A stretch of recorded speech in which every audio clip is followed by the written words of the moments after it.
So, ito po ang aking objective. So, sa araw po na ito, after po ng ating pong lecture, tayo po ay magkaroon ng importansya sa tungkol sa mental health by busting common mental health myths and to promote the role of family physicians, kami po yun, in supporting mental wellness and to share practical ways kung paano po ba talaga natin mabibuild yung personal and community resilience and also to break the stigma surrounding mental health.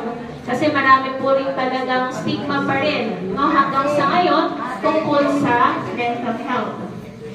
Okay, so ano ba talaga ang mental health?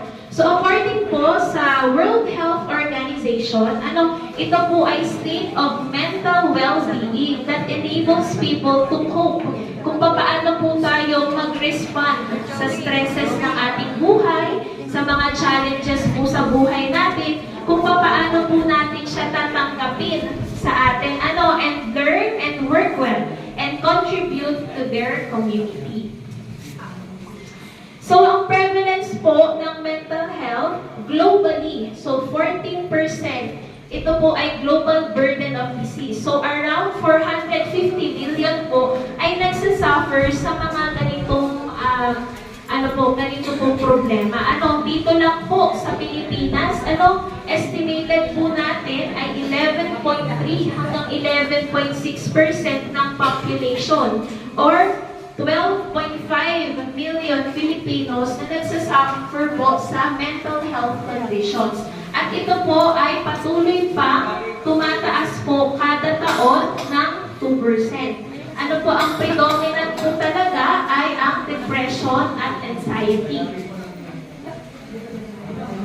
Ayan. So, 50% of mental illness begins at age 14 and 3/4 begins by age 24.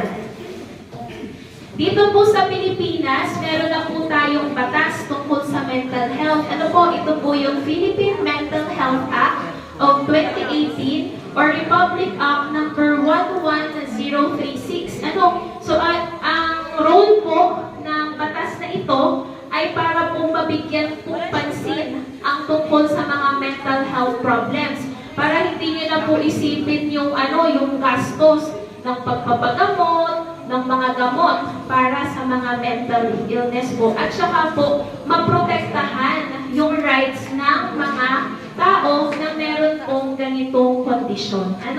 It aims to strengthen the mental health governance, develop comprehensive mental health care system. Kasi parang minsan iniisip na rin po natin, so ano po ba talaga yung pinagdadaanan ko? Sino ba ang pwede kong kausapin tungkol doon sa aking problema?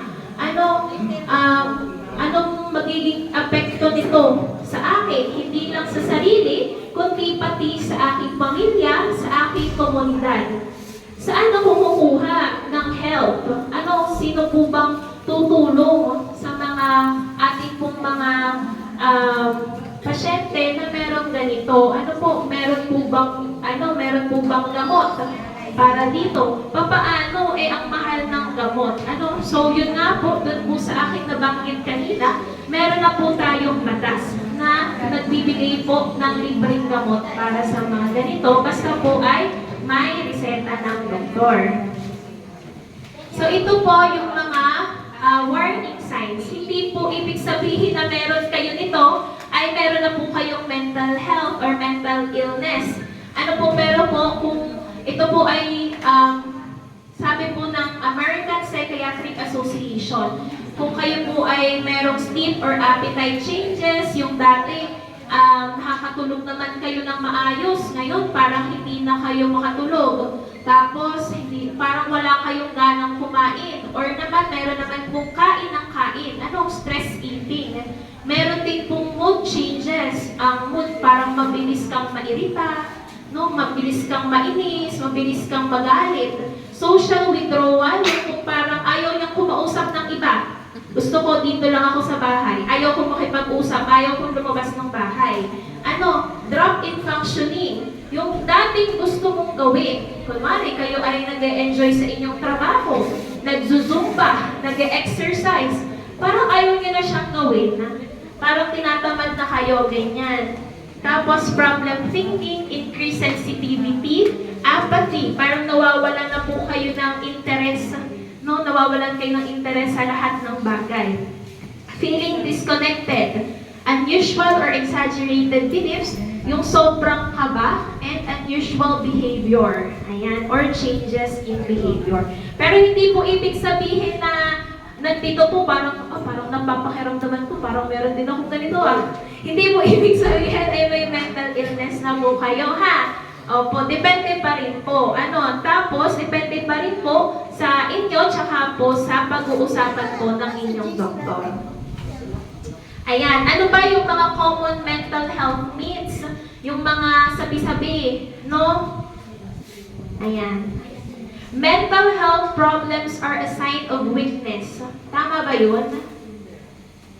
Kapag to may mental health problem ka, mahina ka. Tama po ba? Tingin nyo? Tama? Sige. Ang totoo po niyan, hindi po ito sign ng weakness. Hindi po ito parang kapag ikaw ay na-diagnose or kung hindi mo malagpasan yung inyo pong problema, hindi po ito sign ng weakness. Kasi ito po ay, it can happen to anyone at any age. Wala pong pinipili. Asking for help is actually a sign of strength. So kapag po natanggap ninyo sa sarili po ninyo, ito po ay isang strength po. Para po malagpasan po yung ating pinagdadaanan. People with mental health issues are crazy. Baliw daw ang mga may mental health issues. Tama ba? Tama. Okay, hindi tama. Dahil hindi po sila baliw. Hindi ibig sabihin na nagpakonsulta sa psychiatrist, baliw na. Hindi ibig sabihin na may iniinom na gamot para sa may mental illness, baliw na. Iba't iba po ng kondisyon ang mga pasyente. Most people dealing with mental health challenge live normal life. So normal din sila. Minsan hindi mo nakikita. Yung katabi mo pala, may malaki ng pinagdadaanan. Pero wala siyang pinagsasabihan. They may be your co-workers, your neighbors, and friends. So they are just going through a tough time. Okay? Next, talking about mental health makes it worse. Parang kapag daw pinag-usapan ninyo, lalo pong lalala. Tama po ba yun? Huwag na lang natin pag-usapan. Kasi lalo lang lalala yan. Tama po ba yun? Hindi rin. Very good. Kasi, ang pagsasalita at pagsasabi po ay nakakatulong. Dahil kapag po sinabi po ninyo ito sa inyo pong parang napagkakatiwalaan, para po bang gumagaan ang pakiramdam po ninyo? Kasi kapag pinigil mo lang sa sarili mo, tapos mamaya, para ka ng bulkan na sumabog. Parang ganon, lahat na lang sinabi mo kapag sumabog ka na. So, mas maganda na talagang magsasabi, open, lalo na ang ating mga kabataan. Marami po kasi, usually kasi ang ating pong, usually mga kabataan, so magsasabi po, sa magulang, sa kaibigan, kung ano po ang inyong pinagdadaanan para agarang masolusyonan ang mga pinagdadaanan. Sunod, mental illness is not real. It's all in the mind. Di naman yan totoo. Nasa mo lang yan. Nasa isip mo lang yan. Tama ba? Nasa isip mo lang yan. Di ba yun? Maarte lang yan. Ay, tulog lang yan. Ganyan, kaya mo yan. Sige. Ang totoo niyan po ay totoo ang mental illness. Marami po tayong mental health conditions. And ito pong mental health po, mental illness, dito po sa ating utak, So, brain is part of the body too. And it also needs care. Okay. Next, only adults experience mental health issues. Pang matatanda lang yung mga mental health issues kasi marami na silang pinagdaanan. Tama po ba yun? Ay mga kabataan, hindi nyo pa napagdaanan yung dinaanan namin noon. Dati kami ganito. Ganyan, tapos kayo, di ba usually, ganun yung sinasabi nila? Totoo ba yun? Hindi. Ayan. So, ang totoo po ay even children and teens can go through depression, anxiety, and trauma. So, mental health matters at every age. Ayan. And yan. So, taking care of our mental health is also important at every stage of life. So, sabi ko nga po kanina, ay ang mental health po wala yung pinipiling edad. Ano po? Yan. Katulad po niyan, early and middle childhood. So, ito po ay from birth to 11 years old. So, mental health in childhood includes reaching developmental and emotional milestones and learning healthy social skills and how to cope when there are problems. Usually, yan yung mga, yan yung mga nag-school na. Minsan kahit bata pa, parang medyo hindi sila, yung hindi po masyadong nakikipagkaibigan, yun pala, nabubuli na sa school, tapos hindi naman sinasabi sa magulang. So, hindi nasusolusyonan. Sunod po, ayan, adolescence. So, from 12 to 17 years old. So, adolescence po, ito talaga yung importante na developmental changes. Kasi ito yung mga teens na, ito yung mga population natin na medyo curious na talaga sila. So, physical, emotional, social challenges, that can make, or exposure to poverty or violence can make adolescents vulnerable to mental health problems. And then, yung young adulthood. So, from 18 to 26 years old. So, dito na yung pumapasok yung, yung transitions, yung major transitions, yung gusto kong maging, yung parang expectation sa mga kabataan na dapat ganitong edad, may trabaho ka na, maganda na yung trabaho mo. Or dapat nakakapasok ka na sa college. No? So, minsan, dito, yung pressure po ba ng society, minsan nakaka-contribute din po iyon sa mental health illness natin. And then next is middle adulthood, 27 to 64 years old. So ito, yung adults na face na sa life stressors, related yan. Minsan meron ng trabaho talaga, tapos stress na sa work, ang daming pinapagawa ng boss, ganyan. Tapos parenting, kapag usually dito yung age ng nagpapakasal, ganyan. Tapos nagsa-start ng family, caregiving, and relationships.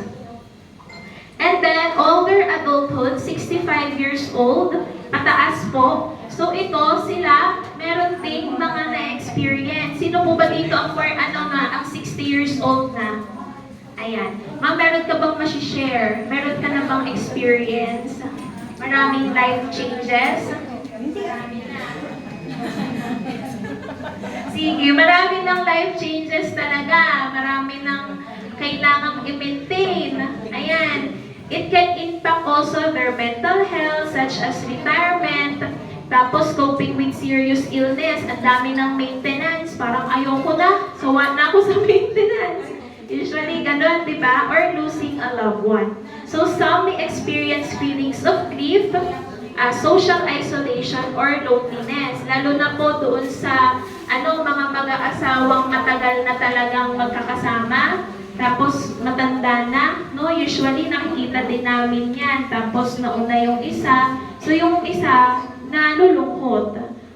Parang ganyan din, yung sa lolo ko, more than 50 years silang kasal, yung lola ko. Tapos, nung nauna, yung lola ko, no? So, yung lolo ko, hindi alam paano. Kasi, nasanay siya, no? Nasanay siya na merong nag-aalaga sa kanya.